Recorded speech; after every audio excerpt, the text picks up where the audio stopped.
Welcome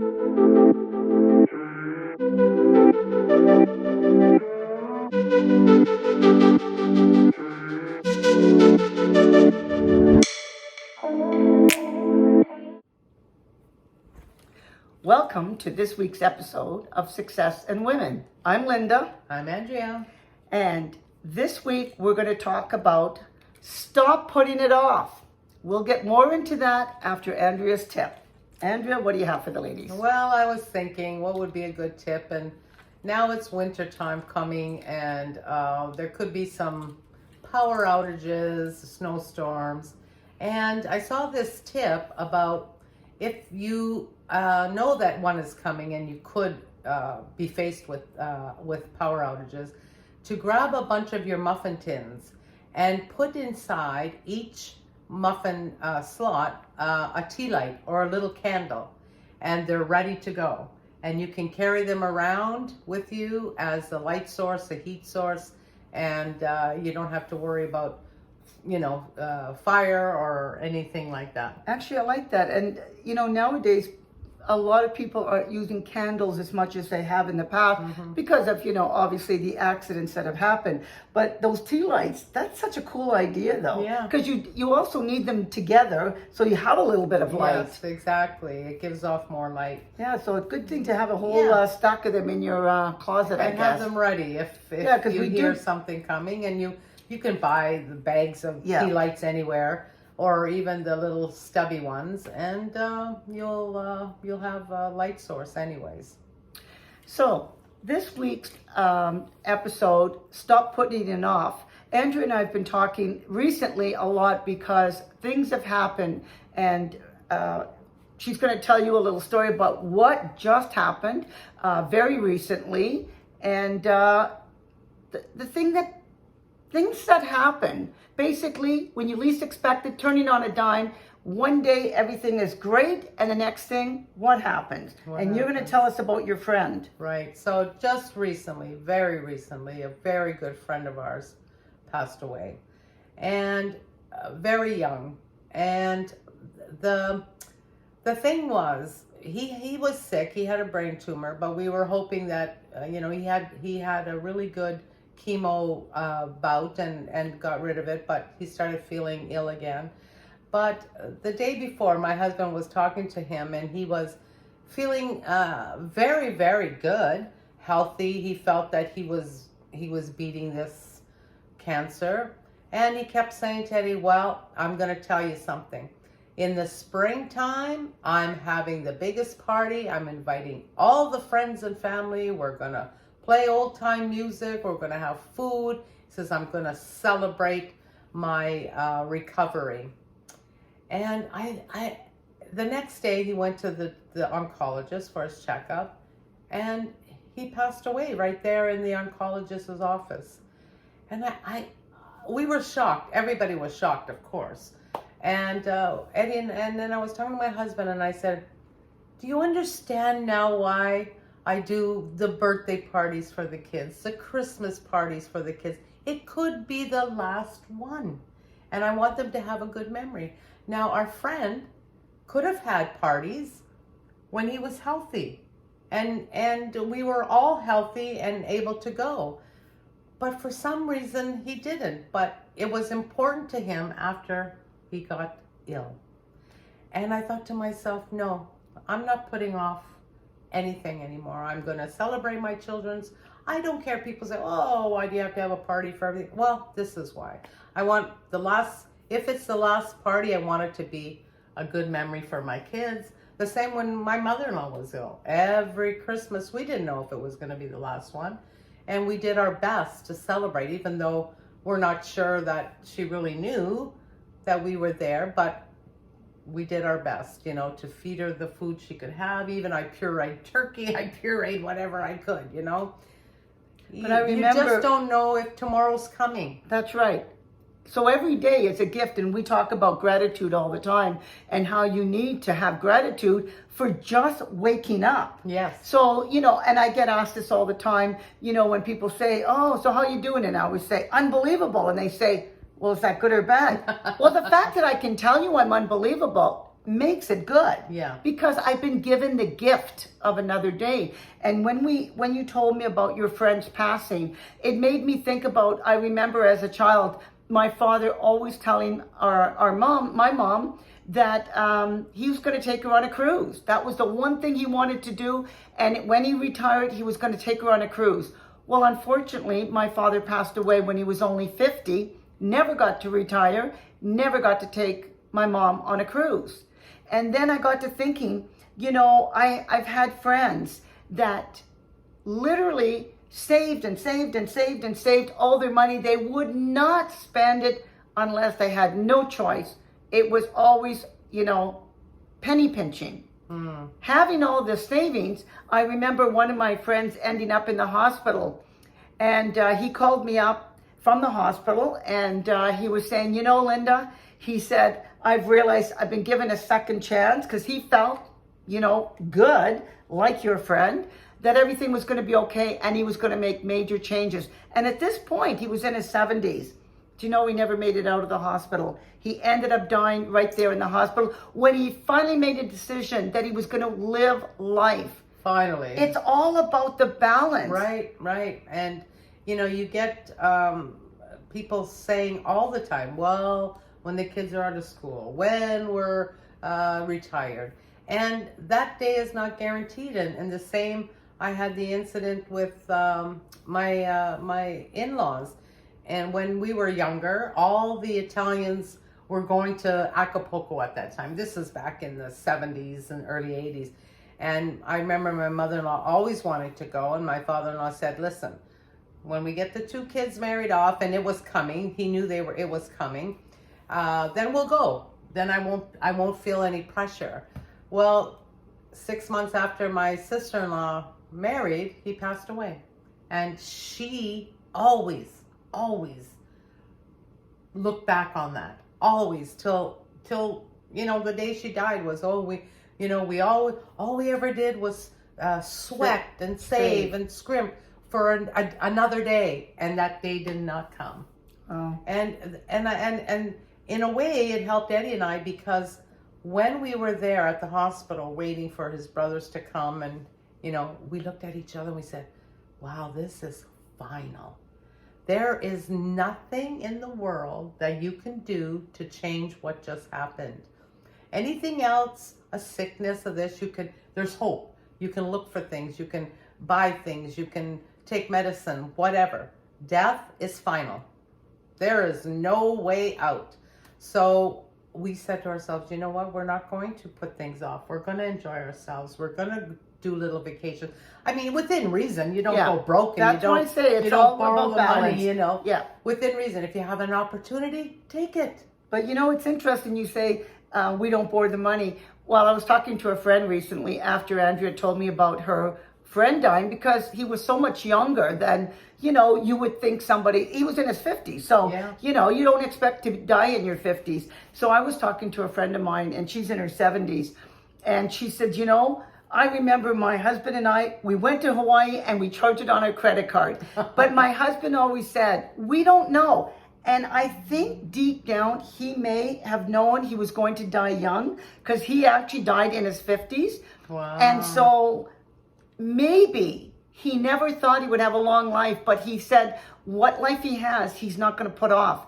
And so even though they didn't have the money, they always paid their credit cards, they did everything. But she said, we would go on trips on a credit card. Good. Which, I don't know too many people who do that. I mean, for convenience, yes, and then they just go pay it off. She said, but we never had the money in the bank. We actually had to go, pay it after. But she says, I don't regret any of it, because she said, he's been dead just over 20 years now. And she said, at least if I don't go anywhere now, she goes, I'm okay with that. He died, we had done a lot, and after he died, I was still young enough, I did a lot of traveling, and it was okay. But you remember a few nights ago, we went out to dinner. There was a whole group of us. And one of the couples, she's married to a gentleman that's 10 years older. Now, he's gotten to the point of some health issues, because, we're all getting up there. And but she says, one of the things that happened is that throughout our marriage, we were doing all kinds of things. That's right. We traveled, we did all that. She says, Cruising and yep. trips. And she said, now, even though we can't do certain things, she says, we booked ourselves an Airbnb for a couple of months to be in this really nice, pretty area that she wants to go to in the summertime. And I thought, she's limiting, but she's not stopping. Right. Because her life isn't over. His life isn't over. And I have this friend, Andrea, and you haven't met them, but her husband has been in a wheelchair for a long time. They're both in their 70s. Maybe they've got to 80, but they're not much older than that. Late 70s or early 80s. But he's been in a wheelchair for a number of years. He's had some issues, and so he's ended up in a wheelchair. One of the things that always makes me laugh is that every year she's always planning a trip. Now, when COVID hit, she had to stop for a bit. Right. Now she's back on track. She wheels him everywhere. She doesn't care. As long as they have access at all for a wheelchair, Right. she says, I'm taking him and we're going. Right. He loves it and she has no problem doing it. She's a feisty little thing. And I appreciate the fact that she doesn't let anything stop her. And that's the way to live. You know, you have to be on this earth. You want to live happy. And if being happy means going on little trips here and there, Excursions. you don't have to go to Europe. You don't have to go to Hawaii. Like, we can go to Niagara Falls for the weekend. Well, it's interesting you mentioned that because my brother-in-law loves to do little road trips, love little adventures. And he's always telling my sister, okay, come on, let's go. And they go out for, a drive. And they just, sometimes they don't even know. They just pick a direction and they start going all these back roads because he loves just discovering. To explore. He goes to explore all over the place, places I've never been to, but he's discovered so many kind of neat places, but he loves to do that. And funny enough, when I was married, my husband would always say, oh, my ass is sore. I can't go any further. And he couldn't stand being in the car. Wow, yeah. And so when we originally lived in Sudbury and we would drive down to Toronto, he said, that's far enough.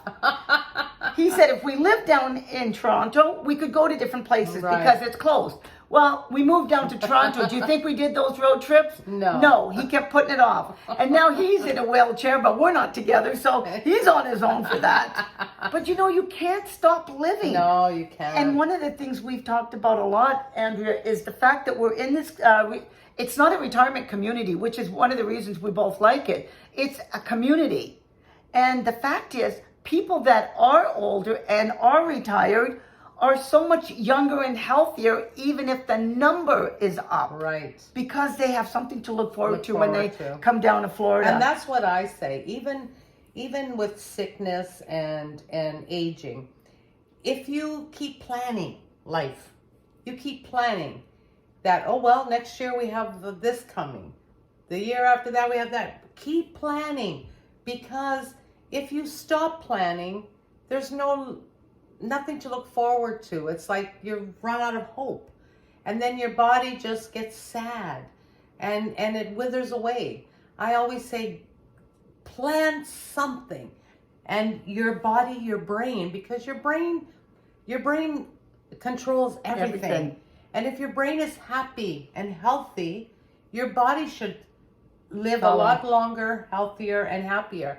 And if there's nothing in the works, like if I'm at home and I'm thinking nothing's for the next couple of weeks, I'm kind of like, oh, down. Gee, You get down. You get down. Oh, nothing to do.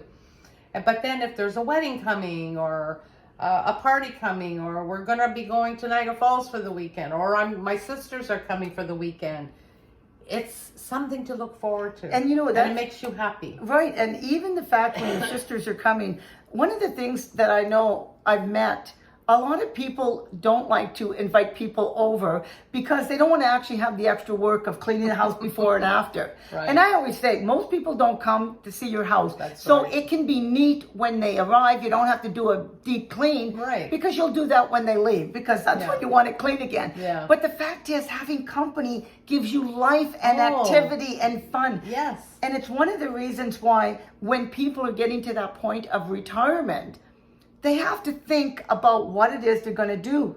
You can't retire from life. Right. So just because you're retiring from work, there's got to be something else. And that's what you said about planning. Because if your work is your life. Yes, and a lot of people it is. And I say that to a lot of elderly men. I say, whatever you do, make sure you have something planned for your retirement. Do not just one day stop working and then sit on the couch with the remote. And figure it out. You can't do that. Because it won't work. You'll get lazier and lazier by the day. And your brain will stop functioning for you and keeping you healthy. And, even if it's just doing something on the computer. Like my husband loves computers, so he'll be on there planning stuff or whatever, little trips. But he also, his job, he can build something a little bit here and there. But a lot of men, they do have passions like woodworking or motorcycle building. And I know some people who have done that, so they're retired, but now their garage is their little workplace. Well, it's something to get up for. Yeah, one of my friends, her husband, when he retired, oh my God, his whole garage is a workshop. Wow. And he's so good at it. And because they have 3 adult boys, one of them had bought a house, in the last couple of years. And oh my God, he's been doing all kinds of stuff in the building because he could do that for them. Right. And he loves that's another thing. If you're in a community like this and you are handy, you can always just, word of mouth to your friends. If you need something fixed, some pictures hung, give me a call. Well, it's interesting because one of your friends, she introduced me, and they were staying here for a couple of months, I guess. And that's what I was doing. I was getting him to do all kinds of stuff. And he loved it because not only did he earn some money, but it kept him busy. Exactly. He kept his hands busy. It kept his mind busy. So he didn't have to think about, okay, just sitting around. Okay, now what? Now what? Now what? Exactly. You don't want to have... Yes, you do need those times where you have your downtime, but they should be more planned, not like, I got nothing to do today. I guess I'm just sitting around. No. I always I say, okay, look, yesterday I had something to do. Today, Linda and I are doing this. Tomorrow it's my nails. Thursday, I'm going to relax and pack. I try to plan that so my brain knows what's coming and it's excited about it. Yeah. And I'm happy that I know I'm getting things done. Yeah. Well, actually, since right now my sister and her husband are with me and staying probably for a couple of months, and it's really great because I had to get a new smoke detector. And then when I got my brother-in-law to change it, he realized the other one wasn't even hooked in, the wire. Oh, wow. It's a wired one.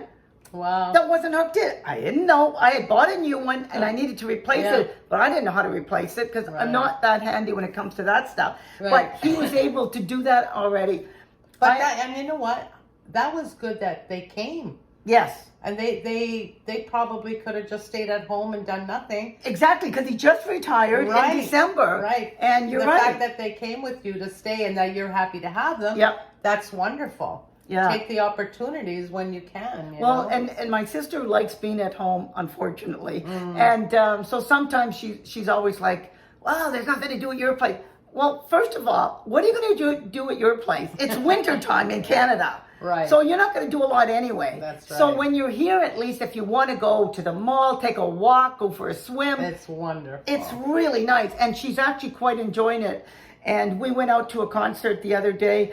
And my sister goes, I don't normally enjoy these things. And she goes, I really enjoyed it. And they took the program because when we're away, she's actually looking her and Steve to actually maybe go to some more of the concerts. Fantastic. And because they're excellent, but it's something to do. Something to do. And they do that here. Like I know back home, I wouldn't even know where to go for a little concert for that kind of and everything's so expensive for the other thing, and it's a big deal when we're going back in the big city kind of thing compared to smaller communities when it's just for us it's a lot of 60s music and Motown stuff we can relate to, stuff that we love. It's all catered to our age group, which is and they also have, of course, in the big cities the theater. If you want to do that. But we just love getting together. We go for dinner and then we all go there. I mean, the other night we were, 23 people, so it was a big group. We have a nice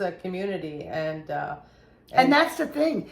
Do you know that even the people that live the longest, it's because they have social connections. Yes. And so the bigger your group, You don't have to go. It's not like a thing about numbers. No. But if you do have a large group, you always have somebody to interact with. Right. And this is really important to keep your brain and yourself physically healthy. Yeah. Because people need people. That's right. You can't live, and I actually was going to tell you. So this one friend of mine, she said her mother retired and she had worked so hard that she said, you know, her mom said when she retired, she goes, I don't care, for the next year, I'm not doing anything. I'm going to sit on the sofa and I'm going to watch TV. Her mother's dead. Yeah. Because that's what she did. She lasted just over a year. Because by the time she may have gotten some ambition, she was too lazy to do anything. That's what happens. Yeah. It's She had like no what plan. COVID did to all of us. To a lot of Made people. us very lazy. We Yeah. started to be content just Yeah. sitting in the house. I mean, in the beginning, it was like we were all like, you know, crazy. But eventually, we all got mellow and used to just being in the house with the family, cooking. Everybody started baking and cooking. And It's true. For some people, they put on the COVID weight because there was a lot more home cooking going on, for sure. Yeah. Mm-hmm. And actually, it brought a lot of families closer. I know it did split apart some, but I heard a lot more positive stories because people finally had some time to be together. Yeah, they And were that's the forced other to thing. stay They were together. forced to stay together, yeah. Exactly. So, you know what? You have to remember, we get one kick of the can. Live your life to the fullest. Make sure it doesn't harm you financially. Right. So that you're impacting your family for later. Right. You want to be able to just enjoy life and pick and choose the things that you'd like to do, but have something going on. Some plans, like, you know, just because tomorrow's not promised. No, And no. if you feel like going for a Dairy Queen Go. tonight, go. Go. Go for a Dairy. Don't say, I don't feel like getting in the car. I don't want to drive. Go. See, If and a that's thought came in your head, act on it. Yeah, you know, that's a good point too, because sometimes it's easy just to get lazy and not bother. But do you know that just going out for an ice cream cone makes your whole spirit lifted? It does. It does. Oh my God. I know Albert will call some days and say, hey, you want to go for ice cream cone? Oh, yeah. and it makes me, I get out and I'm having fun. I'm chit-chatting and I so enjoy soft ice cream. Yeah, and you know what? It may be a half-hour little outing by the time you get picked up and go and get your ice cream and that, but it made all the difference. It does. Yeah. So makes your brain happy. yeah, so don't put it off. Don't put no matter it what. off. Yeah. So this is this week's episode. Next week we're actually going to be talking about we want to re-look at and rehash over our goals. What we accomplished last year, what we didn't, but going forward, what we want to do. So look forward to that episode. But remember, we need you to like, subscribe, and share. I'm Linda. I'm Andrea. Until next time, ladies. Bye, ladies. Bye.